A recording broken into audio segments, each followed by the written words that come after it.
Please subscribe to Systematic Concepts channel and press the bell icon to get the notification of my video regularly. Thank you.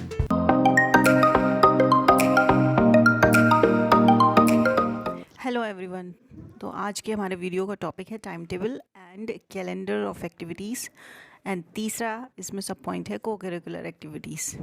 किसी भी संगठन में, किसी भी organisation में किस तरह से टाइम टेबल, खास करके शैक्षिक ऑर्गेनाइजेशन में टाइम टेबल का महत्व क्या है, उसको किस तरह से बनाया जाता है। कैलेंडर ऑफ एक्टिविटीज़, जो साल भर होने वाली एक्टिविटीज़ हैं उसका पूरा कैलेंडर, उसका क्या इम्पोर्टेंस है। और को करिकुलर एक्टिविटीज़ यानी जो एक्टिविटीज़ पढ़ाई के अलावा होती हैं, वो सभी एक्टिविटीज़ बच्चों के विकास में किस तरह से लाभदायक होती हैं, उसके बारे में हम इस वीडियो में देखेंगे। तो चलिए स्टार्ट करते हैं। तो सबसे पहले हम मीनिंग देखेंगे टाइम टेबल का से हमारा किसी भी शैक्षिक संगठन में यानी एजुकेशनल इंस्टीट्यूट में टाइम टेबल से क्या मीन है।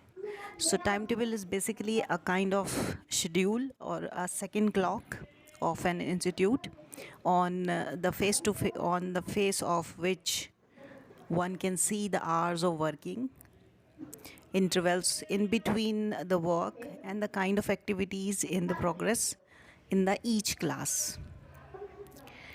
इसका मीन ये हुआ कि टाइम टेबल एक सेकंड क्लॉक की तरह है उस शैक्षिक संगठन का जिसमें वो बनाया गया है, और इसमें हम देख सकते हैं कि वर्किंग आवर्स कितने हैं, वर्किंग आवर्स के बीच में इंटरवल कितना है, और किस तरह की एक्टिविटीज़ कंडक्ट करवाई जा रही हैं उस स्कूल या उस कॉलेज में। सेकेंडली, इसके लिए बोल सकते हैं कि it also shows the time to be devoted to the various co curricular activities such as art and craft, community work, social work, games, sports.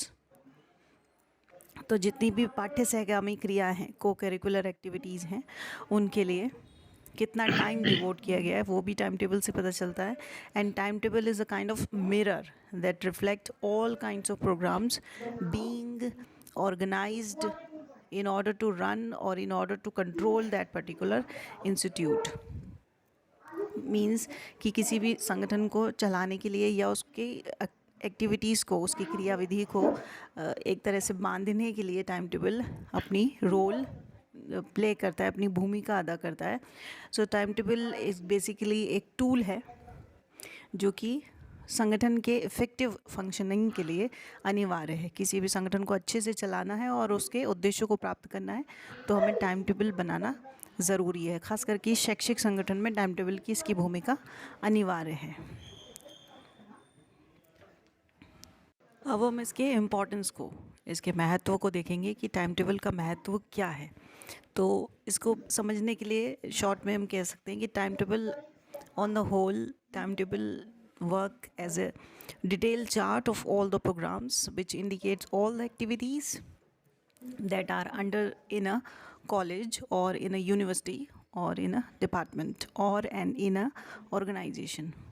A good table facilitates regular work of an institute and ensures efficiency on its functioning and economy of time, resources that are needed for an organization. Therefore, timetable is a useful tool for effective implementation of various programs in an institution.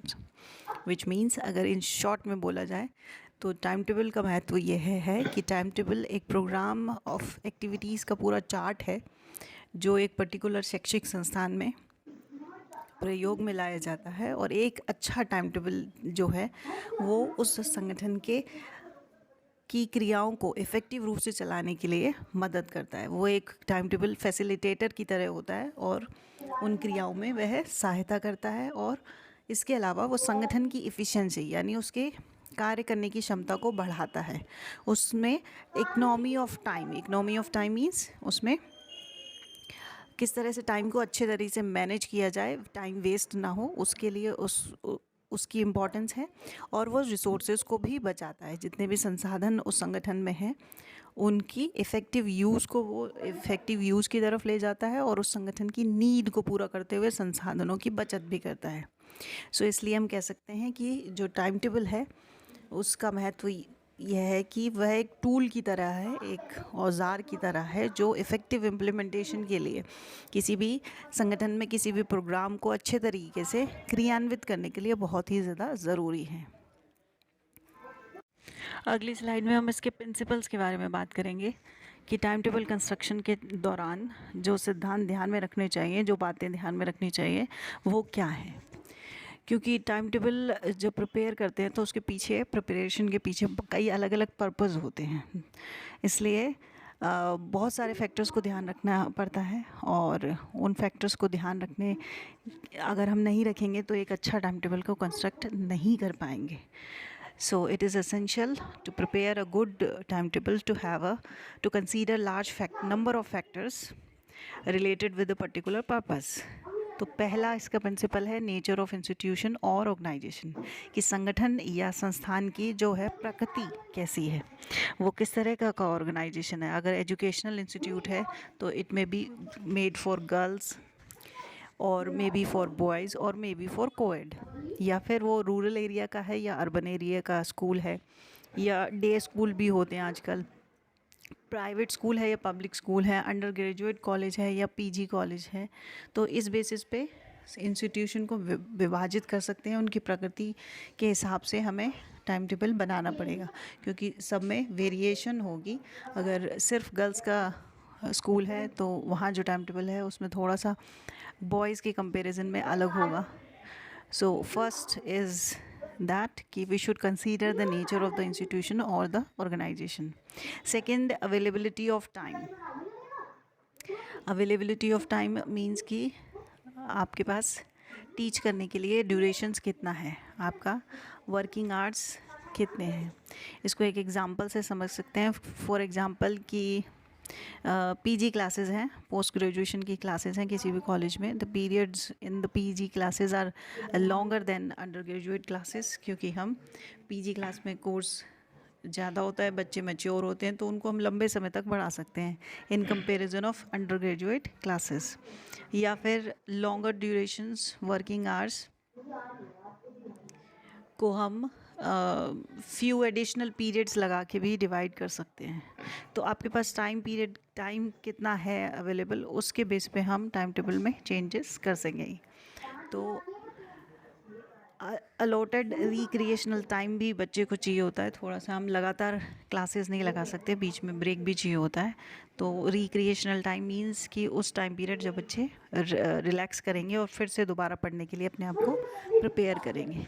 So second one is availability of time. Now moving to the third one, difficulty level and importance of the subject. अब difficulty level subjects की देखेंगे कि इसको बनाते समय ध्यान में रखनी पड़ती है कि जैसे मैथ्स के सब्जेक्ट हैं या साइंस के सब्जेक्ट हैं, तो उस समय फोकस रखना पड़ेगा कि ये प्रैक्टिकल वर्क से रिलेटेड है, तो या लैब में जाना है या फील्ड में जाना है, तो उसमें टाइम ड्यूरेशन उनको हमें ज़्यादा देना पड़ेगा in comparison of theory subjects, और उसमें नंबर ऑफ़ पीरियड्स फिर आपको ज़्यादा इन्वॉल्व करने पड़ेंगे। सो थर्ड पॉइंट हो गया कि level of difficulty of the subjects, की सब्जेक्ट कितना डिफ़िकल्ट है, वो कितना टाइम मांग रहा है कंप्लीट होने में या बच्चों की अंडरस्टैंडिंग में आने के लिए, सब्जेक्ट की नीड क्या है उसको कंसीडर किया जाना ज़रूरी है। इसके बाद नेक्स्ट स्लाइड में चलते हैं। इसका अगला प्रिंसिपल है psychological needs and nature of subject, which means कि आपका सब्जेक्ट, चैप्टर या यूनिट जो है, जो आप पढ़ाने वाले हैं, वो किस टाइप का है, उसका डेमोन्स्ट्रेशन आप किस तरह से देना चाहते हैं। For example, first periods are not quite suitable for concern study और अटेंटिव लर्निंग, तो इसलिए फ़र्स्ट पीरियड जैसे में मैथ्स जैसे सब्जेक्ट या साइंस जैसे सब्जेक्ट्स को नहीं रखा जाता है। And second and third periods are best for teaching learning process. इसके अलावा पीरियड्स में जो ड्यूरेशन है उसमें भी चेंज कर सकते हैं एज के अकॉर्डिंग स्टूडेंट्स की, या सीज़न के अकॉर्डिंग, या फिर उनकी फ़िज़िकल कंडीशन के अकॉर्डिंग। तो अगर सीज़न के अकॉर्डिंग कैसे, जैसे फॉर एग्जांपल समर सीज़न है तो ड्यूरेशन कम कर देते हैं, विंटर में ड्यूरेशन बढ़ा सकते हैं। तो ये जो सब्जेक्ट है उसकी लर्निंग की नीड्स क्या है, उसका नेचर क्या है सब्जेक्ट का, उसमें कोई प्रैक्टिकल नीड तो नहीं है, एक्सप्लेनेशन की नीड तो नहीं है, उस बेस पे हमारा टाइम टेबल चेंज होता रहता है। सेकेंड और थर्ड पीरियड में मैथ्स और साइंस जैसे सब्जेक्ट रखे जाते हैं, जबकि पहले और दूसरे पीरियड में ऐसे सब्जेक्ट नहीं रखे जाते हैं, क्योंकि उस समय बच्चे उस मूड में नहीं होते कि वो उस पर्टिकुलर सब्जेक्ट्स की डीप लर्निंग को ग्रैब कर सकें। सेकेंड है चेंज दैट ब्रिंग्स क्वालिटी। तो इसमें टाइम टेबल बनाते समय इस सिद्धांत के अनुसार हमें चेंजेस देखने चाहिए, फ्रीक्वेंट चेंजेस, जिससे क्लास में नोवेल्टी बनी रहे, क्लास में क्वालिटी बनी रहे, टीचिंग लर्निंग प्रोसेस आसान बना रहे। और क्योंकि एक ही सब्जेक्ट को कंटिन्यूसली पढ़ाने से या कंटिन्यूसली पढ़ाने से, चाहे वो डिफरेंट टीचर्स द्वारा पढ़ाया जाए या एक ही टीचर्स द्वारा पढ़ाया जाए, तो वेरियस वो मोनोटोनस हो जाता है। इसलिए ध्यान रखना चाहिए कि कोई भी टीचर एक ही क्लास में लगातार सेम सब्जेक्ट्स ना ले। Even to sitting in a particular class in the same posture throughout the day out leads to fatigue. एक ही क्लासरूम में एक ही पोस्चर में बहुत लंबे समय तक बैठने से स्टूडेंट्स थकान महसूस कर सकते हैं। तो इसलिए टाइम टेबल ऐसा होना चाहिए कि उसमें बच्चे चेंजेस होते रहे, थोड़ी थोड़ी देर में, जैसे प्रैक्टिकल के लिए चले गए, लाइब्रेरी चले गए, नीचे गेम्स में चले गए, जिससे उनका पोस्चर चेंज होता रहे। देन नेक्स्ट है elasticity in the time table. Time table में इलास्टिसिटी यानी लचीलापन होना चाहिए। Rigid time table, rigid formula के अनुसार बना हुआ टाइम टेबल नहीं होना चाहिए। और अगर रिजिड होगा टाइम टेबल तो वो कॉन्फ्लिक्ट को बढ़ाएगा संगठन में, या किसी भी ऑर्गेनाइजेशन के ऑब्जेक्टिव को अचीव करने में कठिनाई पैदा करेगा। इसलिए टाइम टेबल ऐसा होना चाहिए जो लचीला हो, उसे समय के अनुसार हम परिवर्तित, समय की नीड के अनुसार, जैसे जैसे हमारी आवश्यकताएं परिवर्तित हो रही है, उसी तरह से टाइम टेबल हम परिवर्तित करते चले जाएं। Then availability of human resources and infrastructure. Teacher का स्टाफ आपका कैसा है, कितना है, नंबर ऑफ़ टीचर्स कितने हैं, फिज़िकल फैसिलिटीज़ जो बिल्डिंग है उसकी, स्कूल की रूम्स कितने हैं, अवेलेबिलिटी कितनी है इक्विपमेंट्स की, ये सब ध्यान रखना चाहिए टाइम टेबल बनाते समय। इसके अलावा फ़िज़िकल जो फैसिलिटी की बात की जा रही है टाइम टेबल में, वो इस तरह से फॉर्मुलेट होनी चाहिए कि इंफ्रास्ट्रक्चर के साथ वो मैच करे, and infrastructure is utilized to the maximum and also safeguard the students। Infrastructure को इस तरह से हम व्यवस्थित करें कि उसका ज़्यादा से ज़्यादा प्रयोग हो सके और स्टूडेंट्स के लिए कंफर्टेबल भी हो। तो टाइम टेबल मेकिंग प्रोसेस के दौरान सारे स्टाफ को इन्वॉल्व करना चाहिए और उसमें इंफ्रास्ट्रक्चर को अधिकतम प्रयोग के लिए उन्हें कोशिश की जानी चाहिए। अगला देखते हैं। अब हम टेक्निक्स को देखेंगे कि टेक्निक्स टाइम टेबल बनाते समय कौन सी टेक्निक्स को फॉलो किया जाना चाहिए, क्योंकि जो टाइम टेबल है उसको heart of the school life कहा जाता है, क्योंकि इसके बिना day to day activities continue नहीं रह पाती हैं, and it also known as a fundamental tool for the success of a particular school. So on the basis of that, we can say that there are few techniques while making the timetable. First one is all the areas of teaching available in the school should be listed. Number of teaching space available कौन से हैं, कितने classroom हैं, कितनी laboratory हैं, workshops करवाएं तो place क्या है, आउटडोर टीचर टीचिंग एरिया कौन सा है, जिम वगैरह या लाइब्रेरी है, लैब्स हैं, इनके नंबर ऑफ़ क्या है, ये पहले लिख लेना चाहिए टाइम टेबल बनाने से पहले। देन उसके बाद write all the factors which are limited to the teachers area. उसके बाद उन एरिया को लिख लेना चाहिए जो कि टीचर्स के रीच के बाहर है। मतलब ऐसे कोई फैक्टर जिसमें टीचर इन्वॉल्व नहीं हो सकते, जैसे आपने स्पोर्ट्स के लिए लिख दिया लेकिन टीचर वहाँ पे है ही नहीं, आपने अपॉइंट ही नहीं किया है अभी नया स्पोर्ट्स टीचर।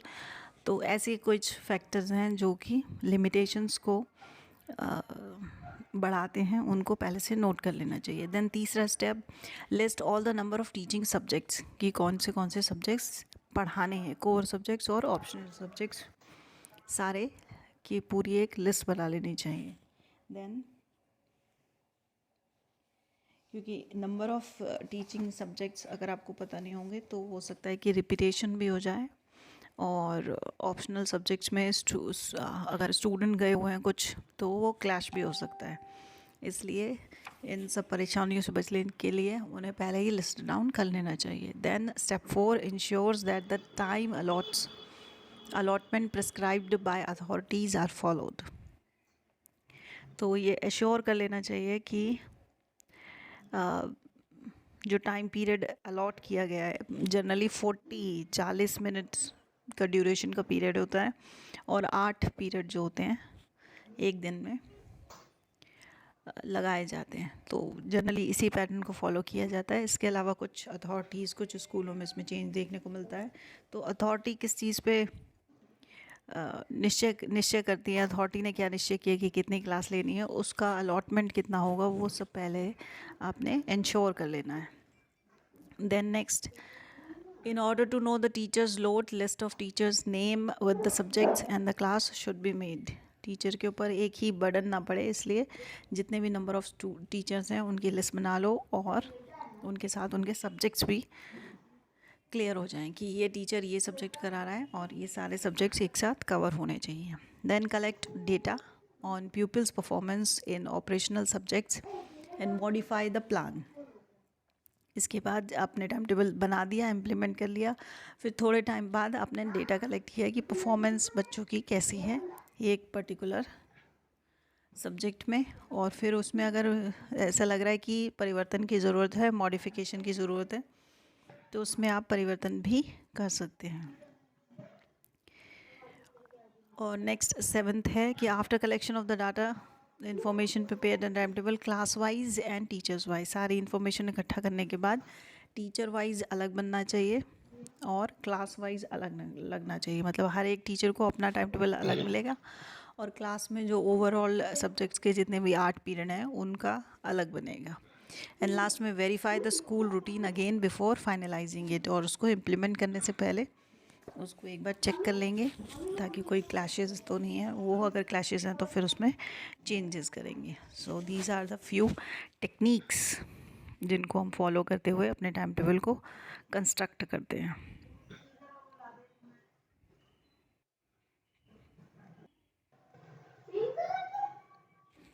नेक्स्ट स्लाइड में हम टाइम टेबल के से रिलेटेड सॉफ्टवेयर्स के बारे में बात करेंगे कि टाइम टेबल या मैनेजमेंट सिस्टम को बनाए रखने के लिए आजकल तकनीकी का प्रयोग किया जाता है, और इस तकनीक का प्रयोग के कारण कुछ सॉफ्टवेयर जो मार्केट में अवेलेबल हैं उसके द्वारा सरलता से क्विकली किसी भी टाइम टेबल को बनाया जा सकता है। So most of the schools schedule the software are the easy and comfortable method to use its technical skills required for a particular thing, and the softwares are versatile. They have several features. They allow freedom to do that particular change in the timetable, and through these software we can generate automatically the output which can be studied and manually adjusted afterwards। तो इनकी मदद से, तकनीक की मदद से, इन सभी softwares की मदद से हम सरलता से क्विकली बिना टाइम स्पेंड किए इसको बना सकते हैं। सिर्फ इसमें डेटा डालिए और वो कंप्यूटर आपको खुद से टाइम टेबल बना के देगा। और बाद में इसको इम्प्लीमेंट करने के बाद मैनुअली इसमें कुछ एडजस्टमेंट कर सकते हैं अगर आपको लगता है तो आजकल कई स्कूल तकनीक और प्रौद्योगिकी का यूज़ करते हुए इन सॉफ्टवेयर को टाइम टेबल निर्माण में प्रयोग कर रहा है।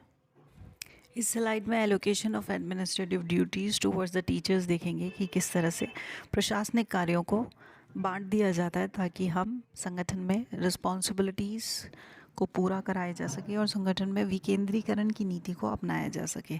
सो किसी भी प्रशासन को सफलतापूर्वक संचालित करने के लिए डिसेंट्रलाइजेशन यानी विकेंद्रीकरण ज़रूरी है, और डिसेंट्रलाइजेशन के साथ उसमें रिस्पॉन्सिबिलिटीज़ का भी डिस्ट्रीब्यूशन हो जाता है। और जब रिस्पॉन्सिबिलिटी का डिस्ट्रीब्यूशन होता है तो उसके साथ अथॉरिटी और पावर भी दी जाती है। तो ये एक चेन की तरह है, एक से दूसरा जुड़ा हुआ है।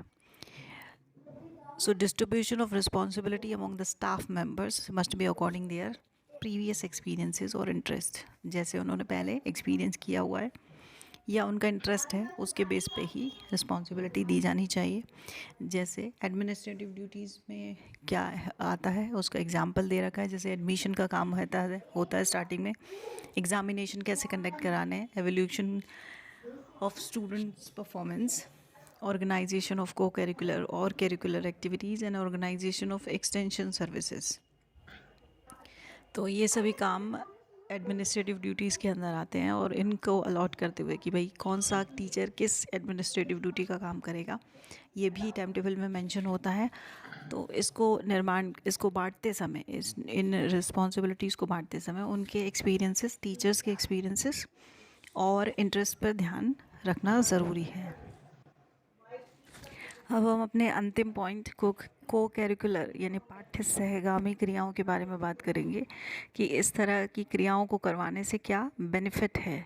सो को करिकुलर एक्टिविटीज़ कराने से प्रमोट होता है enthusiasm, Vitality and positive thinking and team spirit in the students. तो बच्चे इसमें उत्साह से भाग लेते हैं, उनमें परिवर्तन आता है, उनमें चेंज आता है और उनमें समूह में काम करने का कला आती है। जो ये एक्टिविटीज़ होती हैं वो कंट्रीब्यूट करती हैं बच्चों की पर्सनालिटी के डेवलपमेंट में। पाठ्य सहगामी जो क्रिया हैं वो एक फैसिलिटेटर की तरह विकास करती हैं बच्चे के माइंड का और उसकी पर्सनालिटी का, उसके इंटेलेक्चुअल लेवल को बढ़ाती हैं, उसके इमोशनल डेवलपमेंट करती हैं, सोशल डेवलपमेंट करती हैं, बच्चे का मॉरल डेवलपमेंट करती हैं और साथ साथ उसकी एस्थेटिक डेवलपमेंट भी करती हैं। तो ये सभी क्रियाएं जो करिकुलम के अपार्ट होती हैं, चाहे कुछ क्रियाएं करिकुलम से जुड़ी भी होती हैं जिसमें करिकुलम में ही एक्सप्लेन होता है कि ये इसके साथ किया जाना चाहिए, एंड अपार्ट फ्रॉम दिस जो एक्टिविटीज़ होती हैं जैसे ड्राइंग कंपटीशन या ऐसे राइटिंग, इस तरह की एक्टिविटीज़ प्रमोट करती हैं sustainable commitment of education outcomes. और इस तरह की एक्टिविटीज़ का और बेनिफिट ये है कि वो बच्चों में मोटिवेशन प्रदान करती हैं, उन्हें उनके मनोबल को बढ़ाती हैं और इस तरह की एक्टिविटी से एक ऐसे अप्रोप्रिएट एनवायरनमेंट का निर्माण होता है जिससे which leads to the cooperation of students among themselves and it also leads to the effective learning experiences for the students. co-curricular activities contribute a big factor in the development of the students, and they maximize the learning situations and channelize their energy and time also. So these are the benefits of co-curricular activities.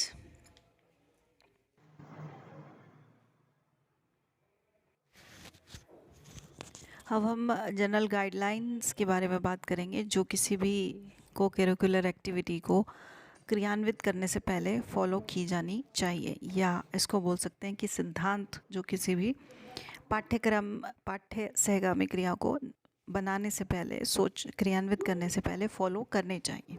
तो इसमें पहला सिद्धांत है कि relevance of को curricular activities. जो पाठ्य सहगामी क्रिया है उसमें रिलेवेंस होना चाहिए, एजुकेशनल प्रोग्राम होना चाहिए, उससे कुछ लर्निंग मिले बच्चों को। The activity should be related and integrated with the curriculum, and co curricular activities are not merely meant for leisure. उसमें सिर्फ आप आनंद के लिए हो ऐसी नहीं होनी चाहिए, but it should be related with the curriculum activities or for achieving the broader goals of the education। तो शिक्षा के जो उद्देश्य हैं जिसमें बच्चों का विकास, बच्चों का शारीरिक मानसिक विकास पर हम बल देते हैं, वो उस एक्टिविटी के द्वारा पूरा हो, ऐसा हमें ध्यान रखना चाहिए। सेकंड है keeping students interest and need. So, while planning about the co-curricular activity, so it should be considered that the maximum numbers of activities of various nature should be planned to satisfy the diverse needs of large number of students. तो ज़्यादा से ज़्यादा बच्चों की उससे interest और need satisfy हो, उस ऐसी ही हमें एक्टिविटी बनानी चाहिए, क्योंकि ये सारी एक्टिविटीज़ हम यहाँ पे इसको रिलेट कर सकते हैं कि ये टाइम टेबल में मेंशन होती हैं। जब भी हम टाइम टेबल बनाते हैं, जो ईयरली टाइम टेबल होता है स्कूल का, उसमें हम मेंशन करते हैं कि ये वाली एक्टिविटी हम इस मंथ में, इस वीक में कराएंगे। तो उसको पहले से ही प्लान करने के लिए पहले से ही प्लान कर लिया जाता है और टाइम टेबल में उसको इंक्लूड कर दिया जाता है। इसलिए यहाँ पे हम बात कर रहे हैं को करिकुलर एक्टिविटीज़ की। तो यहाँ पे दूसरा पॉइंट हुआ कि जब भी हम ऐसी किसी एक्टिविटी को करवाने से पहले हमें बच्चों के इंटरेस्ट और उनकी नीड को ध्यान में रखना चाहिए कि ज़्यादा से ज़्यादा बच्चे उसमें पार्ट लें और वो बच्चों को विकास की ओर ले जाए। थर्ड है, activities should have an scope for construction of knowledge. तो इसका मीन ये हुआ कि जो एक्टिविटीज़ है वो हायर लेवल के ऑब्जेक्टिव्स को, एजुकेशन के हायर लेवल के ऑब्जेक्टिव्स को सेटिस्फाई करने के लिए बनाई जानी चाहिए। As classroom teaching does not give a teacher enough time and scope to strive for high order thinking skills, so this should be done through the co-curricular activities.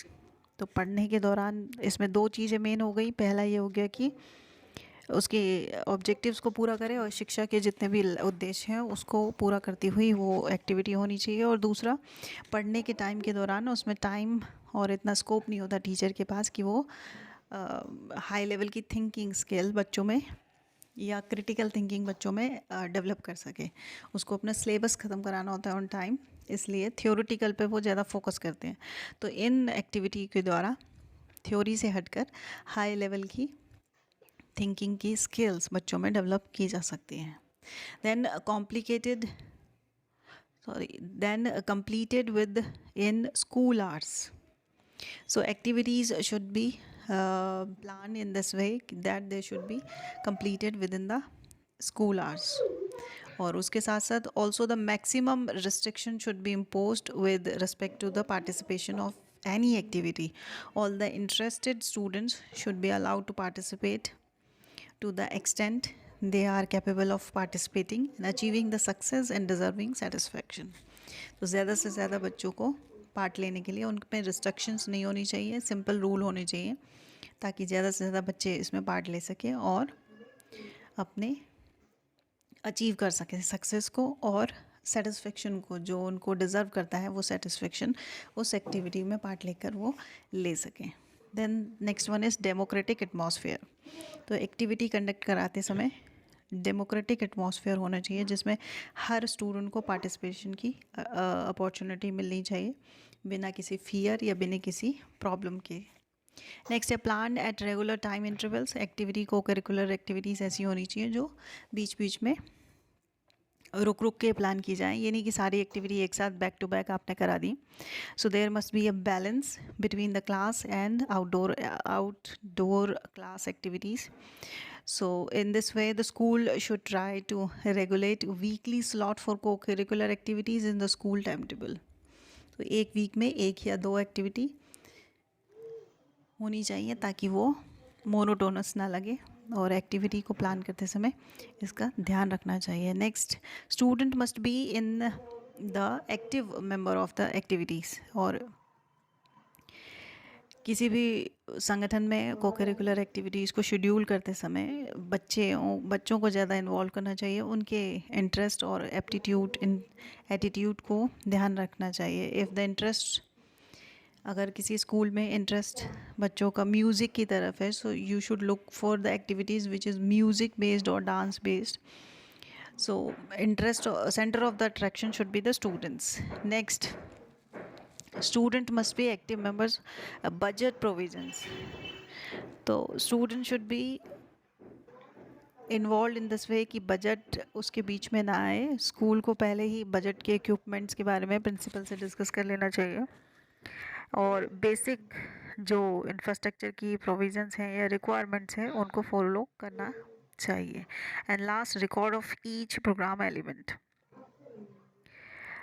को curricular activities में जितने भी पार्ट लिए elements, जितने भी each तथ्य जितने भी बीच में आते हैं उसको प्लान करते समय उसको सबका रिकॉर्ड रखना चाहिए, ताकि नेक्स्ट टाइम जब आप उसको रिटन में रहेगा तो नेक्स्ट टाइम जब आप बनाएंगे तो वो आप उसमें से फॉलो थ्रू देख सकते हैं। और साथ ही साथ टाइम टेबल के साथ उसको क्रॉस चेक भी कर सकते हैं कि कहीं टाइम टेबल में ये क्लैश तो नहीं हो रहा है।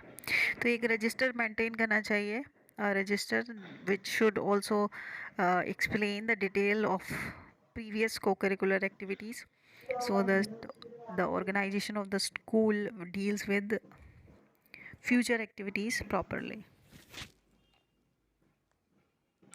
सो इसके कंक्लूजन में हम लिख सकते हैं कि टाइम टेबल एक मेथड है, it is a method by which the curriculum is brought to the pupils in the schools, जिसके माध्यम से हम पाठ्यक्रम को बच्चों तक ले जाते हैं। And it also shows the hours of the school work, the time allotted for the different items of the work, and the teaching load of each teachers, and the length of each period, and the time of interval. तो ये सारी चीज़ों को बताने वाला time table बनाना चाहिए, ताकि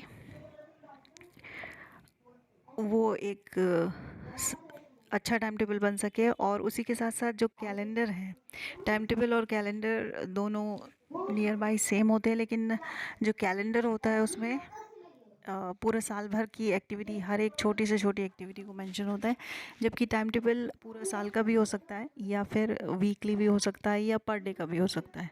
तो टाइम टेबल में टाइम ड्यूरेशन के हिसाब से हम इसको अलग अलग तरह से बांट सकते हैं, जबकि कैलेंडर पूरे साल का होता है। वैसे टाइम टेबल और कैलेंडर सेम क्वालिटी रखते हैं कि दोनों को बनाते समय ही को करिकुलर एक्टिविटीज़ उसमें मेंशन की जाती हैं कि इस टाइम पीरियड पे ये एक्टिविटी होगी, और साथ साथ एक टाइम टेबल या एक कैलेंडर क्या बताता है कि उस स्कूल वर्क के आवर्स क्या हैं, कि उस स्कूल में, पर्टिकुलर स्कूल में कितने घंटे पढ़ाई होगी, कितने घंटे क्या होगा, time allotted for each item क्या है, and teaching load for each teachers, and the length of the period, and the time of interval. तो ये सब मेंशन करता हुआ अगर आपका टाइम टेबल या कैलेंडर है तो वो एक अच्छे कैलेंडर की श्रेणी में आएगा। इस वीडियो में बस इतना ही। नेक्स्ट वीडियो में फिर से मिलते हैं नए टॉपिक के साथ। Till then, thank you, keep watching and subscribe the channel. Thank you.